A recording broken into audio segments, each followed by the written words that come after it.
Bismillahirrahmanirrahim. Assalamualaikum warahmatullahi wabarakatuh. Anak-anakku semua yang dirahmati oleh Allah, pada kesempatan yang mulia ini pembelajaran masih tetap menggunakan proses daring atau berbasis online.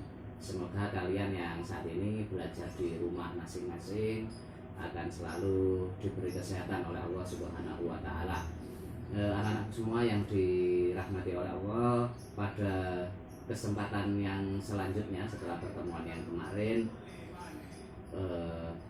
mengingatkan kembali, kita flashback kembali bahwasanya BK atau bimbingan konseling itu tujuannya adalah memberikan bantuan psikologis sehingga kalian mampu mengembangkan diri sesuai bakat, sesuai minat dan potensi kalian masing-masing.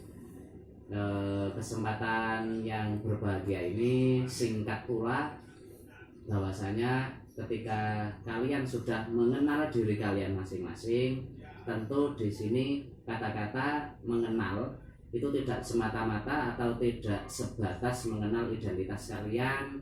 Kalian itu anaknya siapa, bapaknya siapa, ibunya siapa, saudaranya siapa. Akan tetapi yang dimaksud mengenal diri sendiri itu adalah mengenal secara holistik, secara komprehensif, apakah itu mengenal secara fisik maupun mengenal secara kepribadian. Maka tentu tujuan dari pembelajaran konseling ini, ketika minggu yang kemarin saya sampaikan bahwasanya untuk membantu siswa mengenal dirinya sendiri, maka ayo sama-sama kita lihat pada kesempatan ini sudah sejauh mana sih kita itu mengenal diri kita sendiri. Makanya kalau kita nanti sudah mengenal diri kita sendiri, kita bisa tahu, kita bisa mengarahkan akan sejauh mana kita nanti akan berkarir ke depannya. Maka dalam hal ini saya ingin mengingatkan, nanti silakan bisa dibuka Al-Qur'annya di rumah, ada di dalam surat Ar-Ra'd ayat 11. Allah menyatakan, a'udzubillahi minasyaitonirrajim, innallaha la yughayyiru ma biqaumin hatta yughayyiru ma bi anfusihim. Satu ayat ini kalau kita preteli, siswa-siswi SMK Mutu yang saya cintai, maka tentu akan dapat memotivasi kalian semuanya bahwasanya ayat ini menjelaskan Allah itu tidak akan merubah nasib suatu kaum sehingga dia mampu merubah dirinya sendiri. Maka apa yang perlu digarisbawahi di sini bahwasanya Allah itu secara tersirat menyampaikan kepada kita bahwasanya kalau kita ingin berubah nasib kita, kalau ingin mengubah masa depan kita, tentu dimulai dari kita sendiri. Nah, pertanyaannya, bagaimana kita mengubah diri kita sendiri? Untuk mengubah diri kita sendiri, maka kita harus mengenal betul-betul, kita paham betul-betul sejauh mana kelebihan kita dan kekurangan kita masing-masing. Jangan-jangan kita selama ini tahu kita bisa menyebutkan kelebihan kita, tetapi kadang-kadang kalau sudah disinggung apa kekurangan kita, itu sulit sekali. Kadang-kadang kita menampilkan kalau di dalam istilah sosiologi ada namanya front stage, area depan panggung. Mungkin kita yang kita perlihatkan kepada teman-teman kita adalah seolah-olah kita ini anak orang kaya, anak orang berada, supaya kita tidak dikucilkan oleh teman-teman kita. Maka di dalam konseling hal itu tidak boleh terjadi. Kita harus jujur kepada diri kita sendiri, kita harus jujur terhadap orang lain, sehingga kepribadian yang akan kita tampilkan ya memang apa adanya, ya itulah kita. Kita tidak perlu memoles dengan berbagai macam polesan yang tidak perlu. Maka kalau kita mempunyai orang tua yang bekerja sebagai pedagang, maka ya kita selayaknya kita harus berperilaku layaknya anaknya seorang pedagang. Kalau kita, orang tua kita bekerja di kantor, ya kita juga harus berperilaku sebagaimana orang tua kita.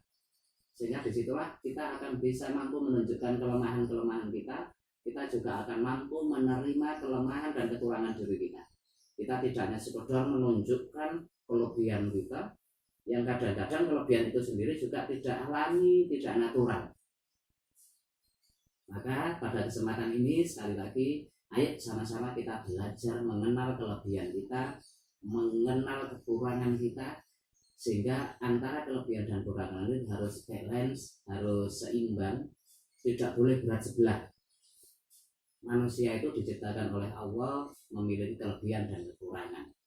Dengan kelebihan itu tentu harus memberikan kontribusi positif untuk orang lain.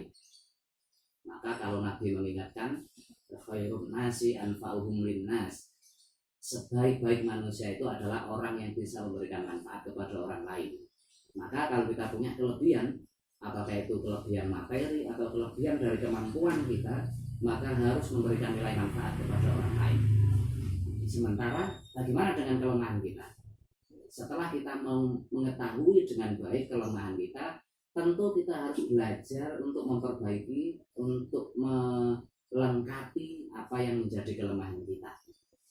Salah satu contoh, mungkin kelemahan kita di antara kita tidak mampu untuk jujur kepada diri kita bahwasanya kita ini misalkan anak seorang pedagang. Kadang-kadang itu dianggap sebagai aib di kalangan remaja saat ini tentunya, sehingga berperilakunya untuk menutupi kekurangan orang tuanya. Dia berperilaku seolah-olah anak orang kaya, padahal sejatinya orang tuanya bekerja dengan keras untuk mencari penghidupan keluarganya, ya untuk mencari kehidupan siswa tersebut. Tetapi kadang-kadang kalau anak tidak mampu mengimbangi orang tuanya, pekerjaan orang tuanya, ya disinilah nanti yang akan timbul masalah. Oleh karena itu saya tegaskan kembali, berperilakulah sebagaimana mestinya.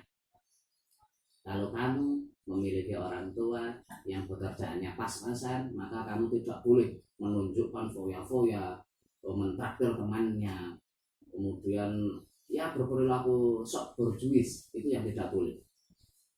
Ya, untuk bagaimana dengan orang tuanya yang kaya juga sama, tidak boleh kemudian menunjukkan sehingga seolah-olah dia sok mentraktir temannya, sok menghambur-hamburkan uangnya, padahal dia yang kaya orang tuanya.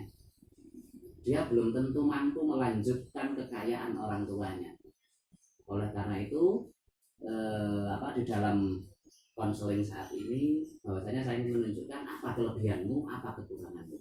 Kalau kamu punya kelebihan sifat-sifat yang memang bisa kamu banggakan, maka berikan kelebihan itu untuk orang lain, berikan manfaat dari kelebihan apa yang kamu miliki. Sementara ketika kamu memiliki kelemahan, silakan digali betul dan dari kelemahan itu kamu tentu akan banyak belajar bahwasanya kamu bisa bersyukur walaupun kamu punya kelemahan seperti itu. Tentu kamu di sisi lain kamu masih punya kelebihan. Nanti akan banyak sekali yang akan kamu temukan. Pada prinsipnya ketika kamu mau jujur pada dirimu sendiri, kuncinya adalah sekali lagi kamu harus jujur kepada diri sendiri bahwasanya kamu itu siapa, lingkungan keluargamu itu siapa, lingkungan masyarakat di sekitar tempat tinggalmu itu siapa. Dengan di situ maka perilaku yang akan muncul di masyarakat maka tidak akan bertentangan dengan agama, dengan norma-norma yang akan berlaku di sekitarnya. Tetapi sementara sebaliknya, ketika kamu berperilaku yang bertentangan dengan kelemahan-kelemahanmu tadi, tentu akan timbul masalah-masalah baru, sehingga kamu kalau di dalam bahasa Al-Quran adalah kamu menjadi hamba-hamba yang tidak pernah bersyukur atas nikmat Allah. Mudah-mudahan dari ayat Al-Quran tadi, sekali lagi di dalam surat Ar-Ra'd tadi ayat 11, Allah mengingatkan kita, kalau kamu ingin berubah, kalau kamu ingin mengubah nasibmu, maka kamu harus bisa mengubah dirimu terlebih dahulu. Sehingga kamu dengan berpedoman Al-Quran ini, insya Allah kamu tidak akan sampai tersesat di jalan. Kamu akan menjadi diri sendiri. Kamu bisa menilai sejauh mana kemampuanmu, sejauh mana kekuranganmu, dengan mengenal diri sendiri secara menyeluruh, secara komprehensif. Jadi kamu akan menjadi siswa SMK yang tangguh, siswa SMK yang handal, siswa SMK yang mampu mencetak masa depan, siswa SMK yang memiliki akhlak yang mulia. Mudah-mudahan sedikit ini akan bisa memberikan manfaat. dan semoga kalian akan senantiasa diberi kesehatan oleh Allah Subhanahu wa taala. Kita akhiri dengan bacaan alhamdulillahirabbil alamin. Assalamualaikum warahmatullahi wabarakatuh.